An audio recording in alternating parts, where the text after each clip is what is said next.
بسم اللہ الرحمن الرحیم۔ حضرت صفیہ نے کہا کہ میں اپنے بھائی کی لاش دیکھ کر انتہائی صبر اور ہمت سے کام لوں گی۔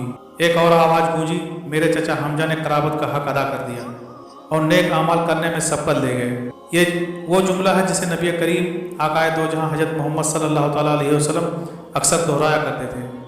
حضرت حمزہ کی شخصیت کی گہری تاثیر اور مقبولیت اس قدر زیادہ تھی کہ صحابہ اپنے بچوں کے نام ان کے نام سے موسوم کرتے تھے۔ ناظرین گرامی، سوال تو یہ ہے کہ اتنے بلند مرتبہ اور نامور اسلامی شخصیت کی آخر 2 دفعہ قبر کیوں کھولی گئی؟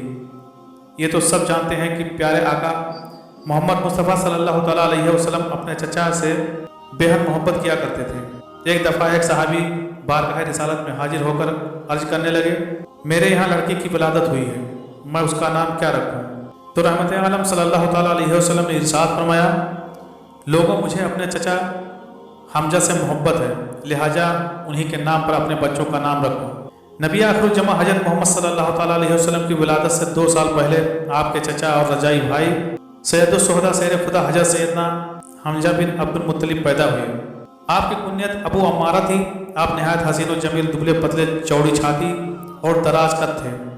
آپ اپنے بھتیجے حضرت محمد صلی اللہ تعالیٰ علیہ وسلم سے بے پناہ محبت کرتے تھے اور ان کی حفاظت میں پیش رہتے، بلکہ اگر یہ کہا جائے کہ ان کے سامنے ہوتے ہوئے کسی کافر کی جرأت نہ ہوتی کہ نبی کریم کے خلاف کوئی ناجیبہ لفظ بھی بول دے۔ اسی طرح اعلان نبوت کو 6 سال گزر چکے تھے کہ ایک دن کوہ صفا کے قریب ایک باندی نے آپ کو شکار سے واپسی پر روکا اور کہنے لگی، اے ابو عمارہ، کاش آپ پہلے آ جاتے، تھوڑی دیر پہلے ہی ابو جہل نے آپ کے بھتیجے محمد کو گالیاں نکالی ہیں اور ہاتھا پائی بھی کی، لیکن محمد صلی اللہ تعالیٰ علیہ وسلم نے کوئی جواب نہیں دیا اور چلے گئے۔ یہ سنتے ہی آپ جوش میں آ گئے، تیزی کے ساتھ خانہ کعبہ کی طرف بڑھے، بغیر کسی اور طرف متوجہ ہوئے سیدھا ابو جہل کے پاس گئے اور جاتے ہی اس کے سر پر زور سے اپنی کمان دے ماری۔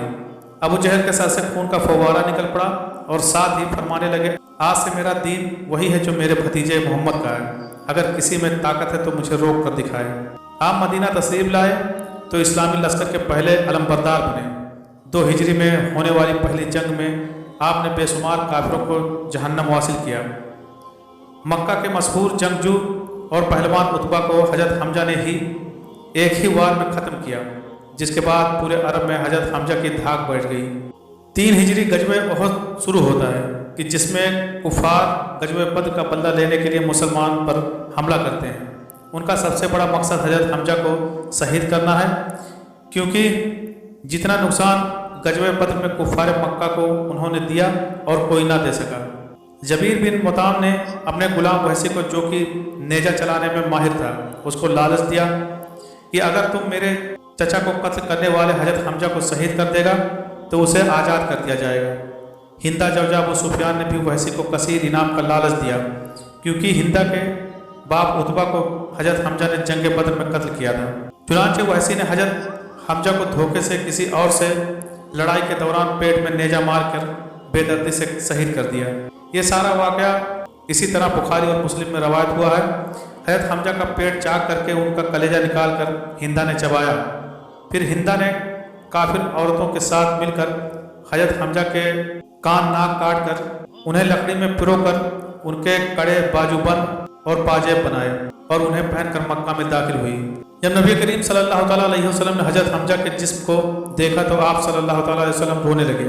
آپ کے کٹے ہوئے جسم کو دیکھ کر شدت غم سے آپ صلی اللہ تعالیٰ علیہ وسلم کی آواز بلند ہوئی اور فرمایا، حمزہ سید الشہداء ہیں۔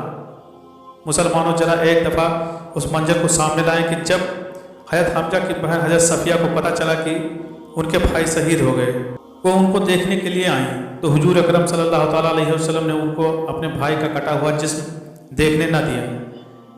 خیر، حضرت صفیہ کی لائی گئی چادر میں حضرت حمزہ کو کفن دیا گیا۔ چادر اس قدر چھوٹی تھی کہ سر ڈھانپتے تو پاؤں ننگے ہو جاتے اور اگر پاؤں ڈھانپے جاتے تو سر ننگا ہو جاتا تھا۔ حضور فرمانے لگے کہ سر کو ڈھانپ دیا جائے اور پاؤں پر گھاس ڈال دی جائے۔ حضرت حمزہ کی قبر کسائی کی پہلی روایت حضرت جابر نے بیان کی ہے، جسے امام مسلم اور بخاری نے بھی روایت کیا ہے۔ حضرت جابر فرماتے ہیں، جنگ احد کے 46 سال بعد معاویہ بن ابو سفیان کے دور حکومت میں انہوں نے ایک نہر احد کے مقام پر نکالنے کا حکم صادر کیا۔ جب اس نہر کا کام شروع ہوا تو منادی نے مدینہ میں یوں صدا لگائی، جن لوگوں کے شہید رشتہ دار احد میں دفن ہیں قبر کسائی کر کے اپنے اپنے شہید جسد کسی دوسری جگہ منتقل کر لیں تاکہ وہ پانی سے محفوظ رہ سکے۔ حضرت جابر بن عبداللہ فرماتے ہیں کہ یہ سن کر مدینہ والے احد کی طرف نکل پڑے، جن میں میں خود بھی شامل تھا، کیونکہ میرے والد عبداللہ بھی احد کی جنگ میں شہید ہوئے تھے اور وہاں ہی دفن تھے۔ میرے والد عبداللہ اور عمرو بن جموح ایک ہی قبر میں دفن تھے۔ شہادت کے وقت عمرو بن جموح کی پیشانی زخمی تھی اور میرے والد نے عمرو کی پیشانی پر ہاتھ رکھا ہوا تھا اور اسی حالت میں دونوں شہید ہوئے۔ اس لیے جب صحابہ ان کا ہاتھ ہٹاتے تو پیشانی سے خون نکلنے لگتا، جس کی وجہ سے رسول اللہ صلی اللہ تعالیٰ علیہ وسلم کے حکم کے مطابق ان دونوں کو اسی حالت میں ایک ہی قبر میں دفن کیا گیا۔ حضرت جابر بن عبداللہ فرماتے ہیں کہ جب حکومتی سپاہیوں نے میرے موجودگی میں میرے والد عبداللہ اور عمرو کی قبر کھولی تو جیسے ہی عمر کی پیشانی سے میرے والد کا ہاتھ ہٹاتے تو تازہ خون کے فوارے نکلنا شروع ہو جاتے۔ یہ معاملہ دیکھ کر انہوں نے یہ قبر بند کر دی۔ اس کے بعد سپاہی حضرت حمزہ کی قبر کی طرف بڑھے اور قبر کھودتے ہوئے حضرت حمزہ کے پاؤں پر کدال لگی تو ان کے پاؤں سے تازہ خون نکلنے لگا۔ حضرت جابر روایت فرماتے ہیں کہ میں اس بات کا عینی شاہد ہوں کہ تمام شہداء کے جسم تر و تازہ تھے اور حضرت حمزہ تو ایسے لگ رہے تھے کہ جیسے سو رہے ہوں۔ جب سپاہیوں نے شہداء کا یہ عالم دیکھا تو مزید قبر کسائی کو روک دیا اور دوبارہ سبھی کو اسی حالت میں دفن کر دیا جیسے پہلے تھے۔ حضرت حمزہ کی دوسری دفعہ قبر کسائی ترک سلطان عبد الحمید ثانی کے دور میں انہوں نے 1904 میں کروائی، جب انہیں خواب میں اشارہ ہوا کہ حضرت حمزہ کے جسد مبارک پر پانی موجود ہے۔ انہوں نے قبر کھدوا کر اس کے ارد گرد 50 فٹ گہرائی تک سیسہ پلائی دیوار بنا دی۔ آمین یا رب العالمین۔